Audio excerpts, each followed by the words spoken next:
Hello, welcome back to the Astro Garden. It has been a minute. I am super excited to be picking this project back up again. And today I'm starting off with a new series that I will be featuring here called Drawing Down the Moon. So in this series, I want to focus on the lunar cycle, focusing on the full and new moons. And I'm not committing to describing exactly what this is going to be yet. I'm letting this be a fully emergent project that will evolve and speak to me as it comes to life. So, yeah, let's just settle in a minute. Jupiter has now entered Cancer. Amazing, right? As of when I'm releasing this. So I'm actually recording this on Monday, just a few hours before Jupiter actually makes the leap into Cancer. The moon has already entered Sagittarius and is beginning its fullness. It's still waxing at this point. So we'll be talking about that at length today. But I think this Jupiter in Cancer is going to really take the center stage, and that's probably no surprise to anyone listening. um, this is one of the most talked about transits of the year, one of the most positive transits of the year, and I think it's just a big relief for all of us, myself included. But I think on a broad scale, like humanity in general, this is going to be a really awesome transit for us. And I guess by that, I'm not trying to oversell it either, trying to be realistic and responsible as an astrologer. But when I say, like, I think back at the beginning of the year, I did put out a kind of like year ahead forecast, just high level. And really, I am standing by what I said there in terms of what I feel like Jupiter is bringing. And I really think that it is making caring cool again and making it cool to like care about things, whether that is like on a humanitarian level, most importantly, right? Like caring if your neighbors are getting detained by ice, caring if your planet is going to survive the apocalypse that is like, global warming and all of the terrible things we're doing to the environment on a regular basis. Caring about, people in general and the good of humanity. On top of just like caring about what you like and like making it cool to like to care, right? Like I think that there's been this trend for a long time now of like making it cool to be like, well, whatever, man, like, nonchalant behavior being cool. And I think it's time that we get to like actually say goodbye to that. So, at least for a while. um and yeah, I mean, I think one of the other things I've really been sitting with Jupiter and Cancer is that it's really going to make the moon feel a lot bigger and a lot closer to us. And that's really a part of the big reason why I'm doing this new series. It's part of why I wanted to call it Drawing Down the Moon. And yeah, I just think that there's something about the lunar cycle and the moon that I really want to focus on for this year. And I think that that could be one of the biggest takeaways for all of us as astrologers or astro adjacent astrology enthusiasts, to really work with this year is to just really feel into the moon and develop that relationship there and like the moon as the teacher. And Jupiter's Jupiter's the teacher, but like Jupiter is in the moon sign of Cancer this year. And yeah, that's kind of where I see the biggest lessons and the biggest benefit that we can have from this transit is like literally with the moon, whether that's co-regulating, as like Britton LaRue likes to call it. There's just like a million ways to think about working with the moon, and we'll definitely be exploring some of those in this series. So, drawing down the moon. We're drawing her down this year. Yeah, I think so. I just went to NORWAC a few weeks ago, maybe 2 weeks ago to be exact. So this is all very fresh in my mind. It was an amazing opportunity to get to meet so many people, still many people that were there that I didn't even get to meet, and hope to in future events. But amazing, amazing, amazing. So much amazing astrological information that kind of goes without saying. I went to, I don't even know how many lectures, as many as I possibly humanly could attend. Have followed up with some of the recordings to the ones I couldn't attend. And yeah, there's just like so much going on up here that I like want to put into practice that I've learned there, and so much more that I want to learn about the little like tip of the iceberg information I got in those lectures.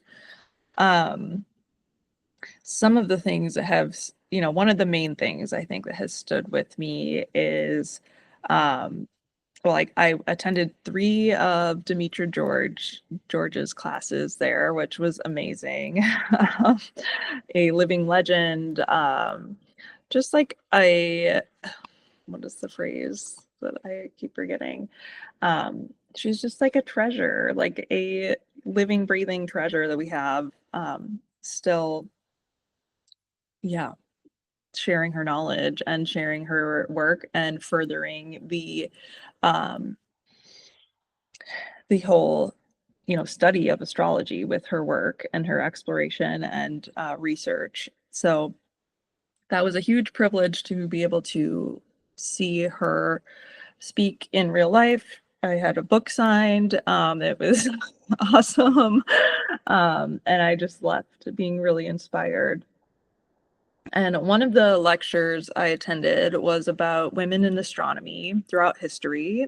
Um, Most of these women we've never heard of. They've been erased. They have been, you know, not accredited with their work in all of these books that most of our studies in astrology today come from. They, have probably contributed greatly to a lot of the theories in there, a lot of the work included, and their names are not at all mentioned. So what Demetra George did was look at a list of about 10, I think. I don't have the list in front of me, but she had these 10 women or so, and she, had researched them and had all of their history, what they were known for in their studies, all of their names documented, and all over different parts of the world and all of the different traditions. And she was able to also tie their work to some specific asteroids, or tie the women to some specific asteroids that she linked into the chart of the moment, of course, for this lecture, to see how these women were showing up, like these goddesses were showing up in the actual lecture that she was speaking about them. All of them that she did have a specific asteroid linked to were like in contact with important points in the chart of the moment. So it was just a really beautiful, like, on paper learning experience, but also like this feeling of like these women are in the room with us and they are speaking to us directly as Demetra is sharing their stories. So it was just a very empowering experience, and I was very moved by it. And yeah, so one of the women that she spoke about was Aglaonice, and I'm hoping that I'm pronouncing that correctly. Aglaonice of Thessaly, and she was living in Thessaly around 2 to 300 BC. It's a little cloudy on her timeline. And she was part of this group of women who were really they were the women who draw down the moon, and they predicted eclipses, and they were the first to do this. And of course, there's no credit given to them in the astrological texts that we use in a lot of places today. But I just was very moved by that, and have found Demetra did not have an asteroid that she wanted to attribute specifically to Aglaonice, but there was another asteroid that I had heard of just the day before called Thessalia, and that, relating to Thessaly, this region in Greece. So I had that in a personal, conjoined a personal placement. And right now that Thessalia is actually conjoined my natal Jupiter, and so I'm gonna use that as like a double thumbs up that this is something I need to be talking about. This is something I need to be doing. Yeah, I'm going to focus on drawing down the moon, just like the women astronomers that came before me. So here we are. The moon is in Sagittarius, and it's growing in fullness to be full on Wednesday at 20 degrees of Sagittarius. So I think right off the bat, I really love this lunation as a welcoming of Jupiter to Cancer.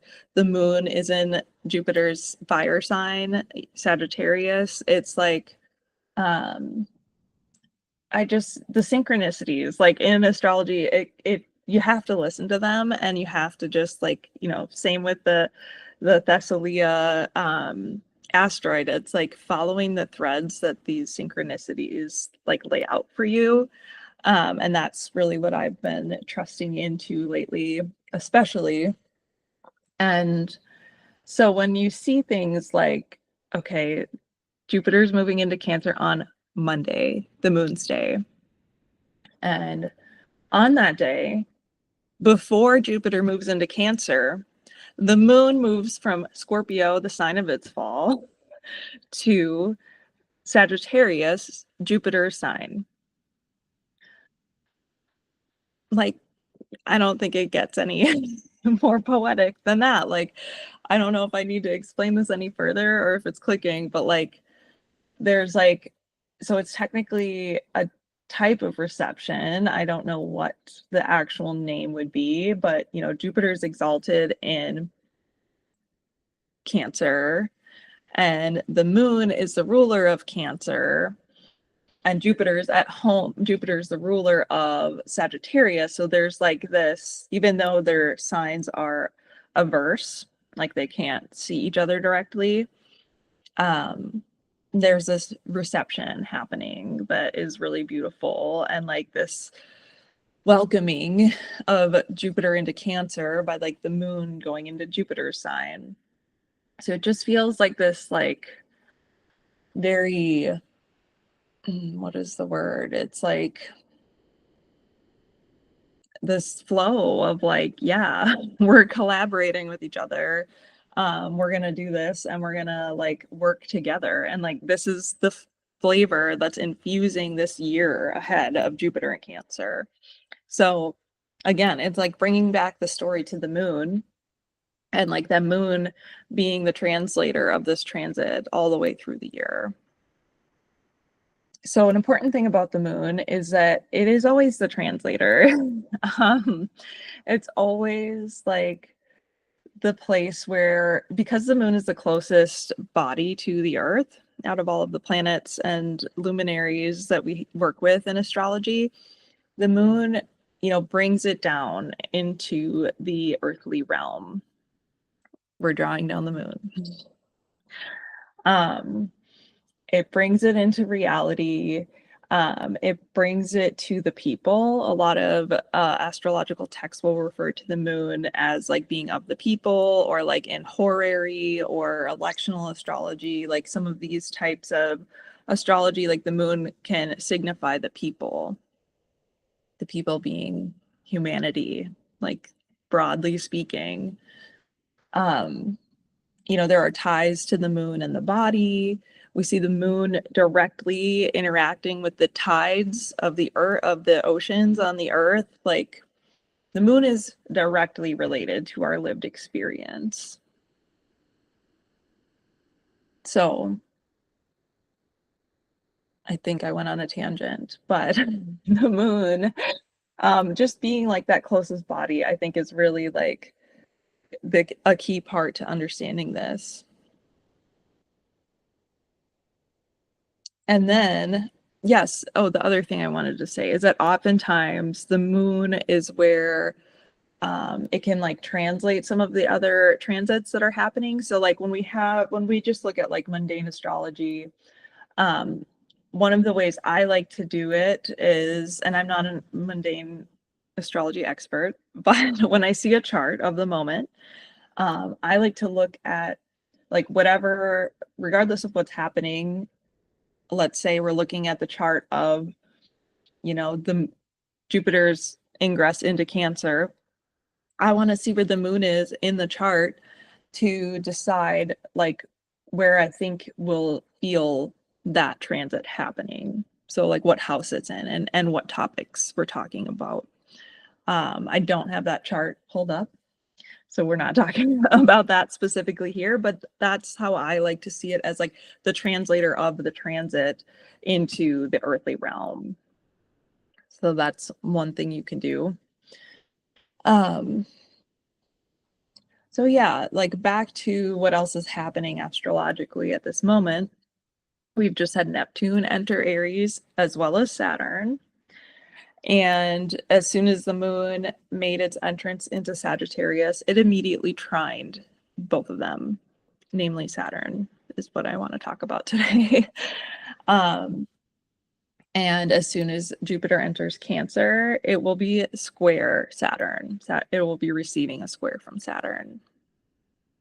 So when I think about the moon's role in like these two, like Jupiter and Cancer squaring each other, like that moon is going to be the translator of that. Like Saturn wants to restrict and refine. Jupiter wants to expand and explore. And so Saturn, like this, there's a little bit of tension there, right? Like they're not, their goals are not the same and their tools are not the same. Jupiter's doing this in like this watery, emotional, caring, feeling way. And Saturn is doing this in this very individualistic, self-focused, fiery way that isn't very gentle.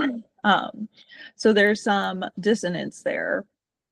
But I feel like in this case, the moon can see, like, by whole sign, it's trining Aries.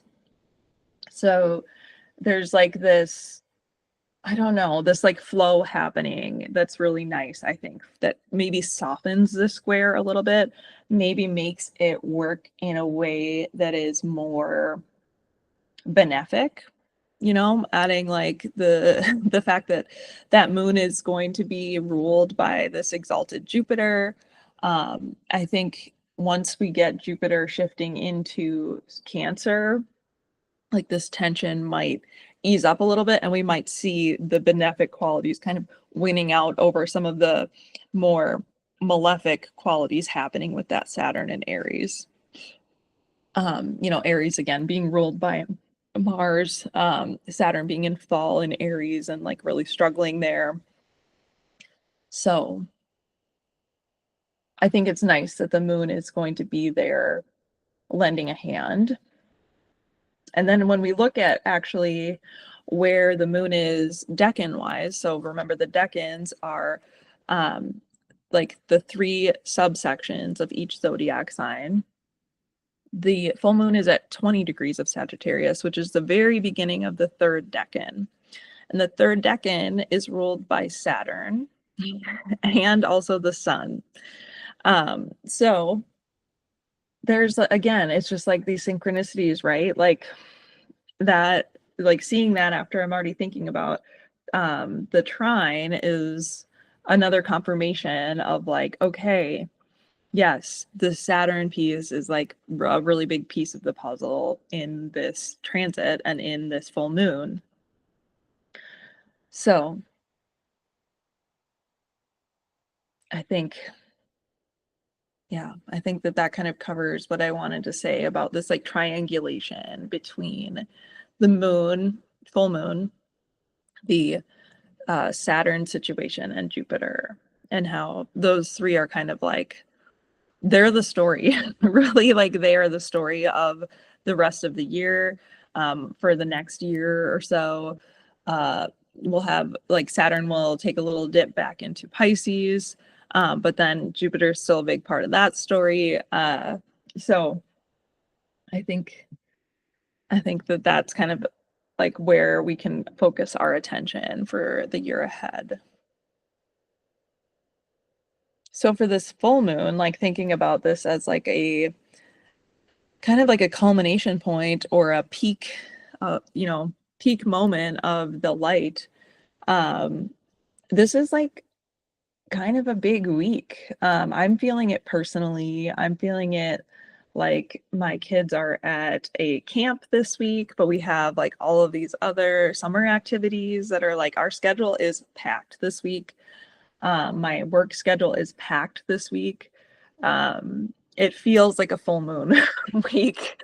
And, for me, I'm looking at this is in my 10th house. So it's very career related or public facing related. I'm starting this new little podcast series. But, it's going to be different for everyone depending on where Sagittarius is in your chart.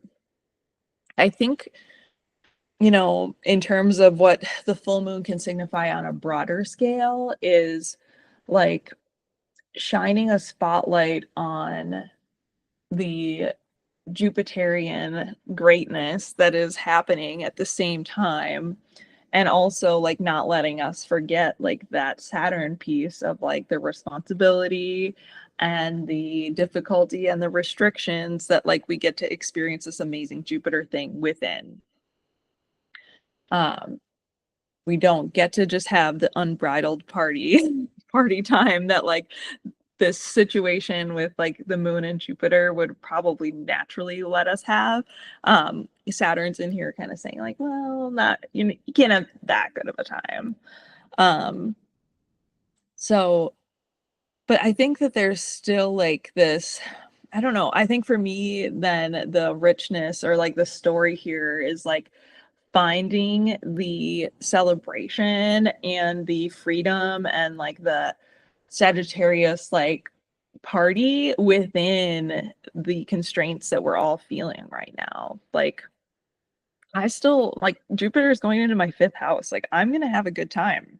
Like it's gonna be fucking fun. And I don't care what Saturn has to say. Like I'm gonna do the Saturn things. I'm gonna do them. Promise. Promise Saturn.